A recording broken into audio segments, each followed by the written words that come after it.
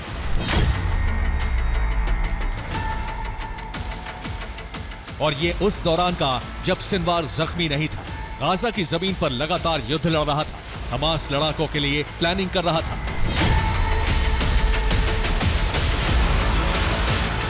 Sinwar के आखिरी पलों का वीडियो इजराइल से जारी हुआ था और अब उससे पहले जंग लड़ने का वीडियो सामने आया है।